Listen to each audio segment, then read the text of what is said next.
Have you had some initial success with the ketogenic diet, but recently found that you've stalled or even started gaining weight? In this video, I'm going to cover the top 5 mistakes I have witnessed my clients make before starting to work with me that was causing them to stall and what you can do about it. So, let's get into it. But first, I just want to let you know that along with creating super easy and delicious keto recipes and meal plans, I also work with people one-on-one to help you get to your goal weight and learn how to maintain it long term. And it absolutely baffles me that nobody is talking about maintenance, as I think it's possibly the most important part of any weight loss journey.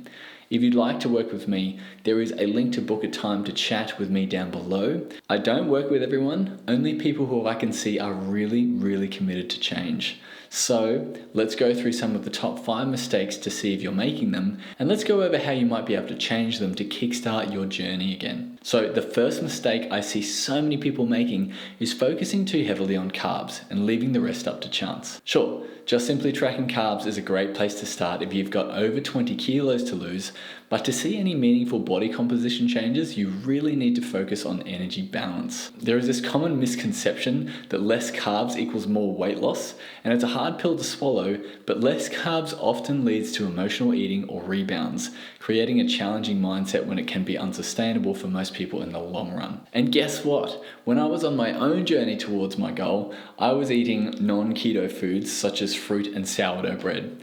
I went out to dinner with my family and didn't need to research the menu the day before, and as soon as you tell yourself you can't eat something, all you do is crave that particular food, or your inner rebellion comes out fighting your every decision. Weight loss and being in a state of ketosis are 2 separate entities.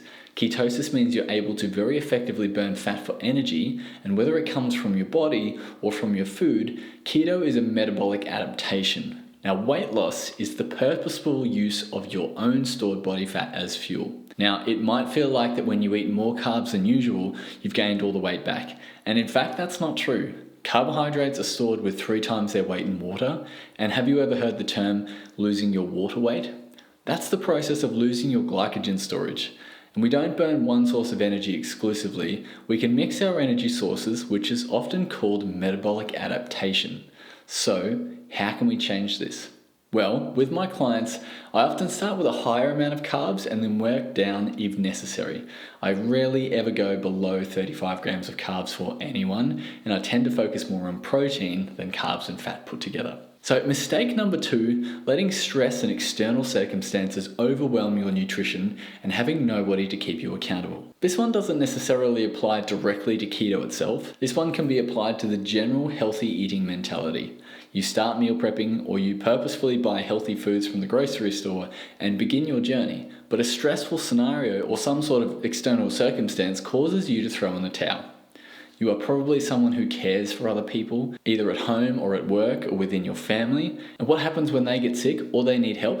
Well, your new healthy eating plan goes out the window because it's easier to put other people first. You've got a big to-do list and your priorities tend to fall off that to-do list very easily. Putting yourself first doesn't always work, and it's much easier to put others' needs in front of your own priorities because that's what you've always done. Does this sound like something you've had to deal with in the past? You are not alone. The first thing I always ask my clients before we embark on any change is this. From 10% to 100%, how confident are you feeling about these changes? If it's any less than 100%, then it's either not easy enough or there are hesitations. We work through the worst case scenarios and reduce the changes necessary to still get to your goals. Not everyone can eat grass-fed, holy monked, blessed food and eat as clean as possible every single day for the week. It's unachievable for most people, but for some reason everyone seems to start right at the top. I preach sustainability, and I think, can you do this for the next 6 months? If not, let's make it bulletproof. There is always an easier way to get to your goal if you know what concepts actually matter when it comes to weight loss. Mistake number 3, the all or nothing mentality, or as I like to explain it as, I'm on a diet or I'm off a diet. Why is this mistake so common? Well, you might be someone who thrives on a plan. You are really good with routines and structure, and you do well when someone is giving you parameters with which you can operate. But When you get stressed out, you can go from strict discipline to unintentional rebellion or uncontrolled eating. Then the feelings of guilt and disappointment start to creep in, and you do it all again, creating this negative loop that self-perpetuates until you finally decide to give up. My job is often to find the grey area in between the all or nothing mentality. All or nothing usually gets us nothing, and something is better than nothing, so let's try and make something worthwhile. I always see clients who have tried everything in the past, from certain types of fasting, to eliminating specific foods from your diet, to working out like an athlete whilst trying to hold down a full-time job and a family. You don't have to be doing everything right all the time to lose weight. You just have to be using your precious energy to focus on what actually matters, and there is no point in doing unsustainable fasting to lose weight. Fasting can be a great accelerator in specific circumstances, but it's not the main driver of weight loss.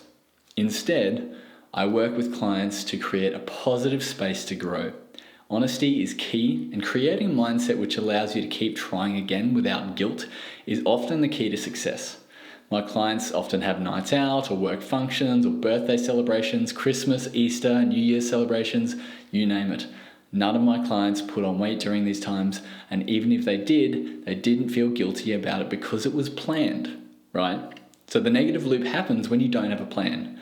You remove all the guilt when you have a plan, and you automatically remove yourself from that negative loop that can destroy your mindset very, very quickly. Another common mistake, and this is mistake number 4, is to give up when you're not seeing the results you expected. This one can actually be pretty hard to deconstruct, but usually when you have a preconceived notion that going keto will give you really fast weight loss results, it also comes with the mindset that sounds like this. Once I get to my goal weight, I'll be able to loosen up a little. Usually that comment right there is a red flag for me. You know when people talk about keto being a lifestyle? Well, a lifestyle has no endpoint. It's just something you do. You don't have to be keto for the rest of your life to create a healthy lifestyle. It's just something you do. This is not a race to the bottom. Losing weight quickly often leads to unsustainable eating patterns or schedules that really have no room for error.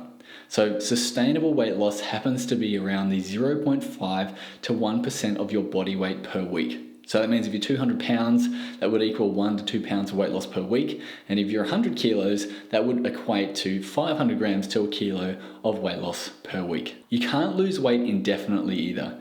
If you've been dieting for a long time and you've never sustained a period of maintenance, then this could be the source of all of your disappointment. It's easy to want to get the weight off as quickly and effortlessly as possible because you just want it gone, but remember, this is a journey.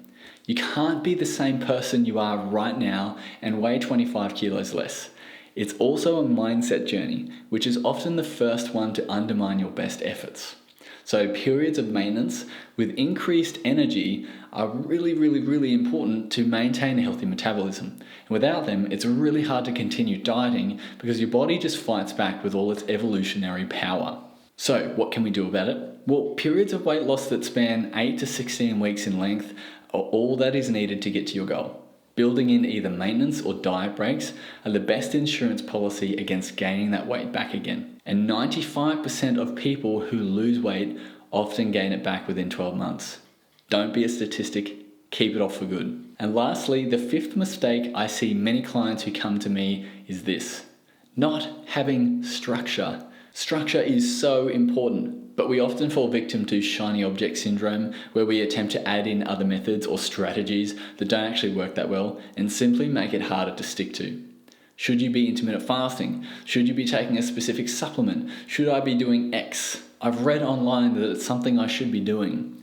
Having someone who can objectively make these decisions for you is invaluable. When I first started, I worked with Frida, and she was my decision-making center. Should I be using kettlebells?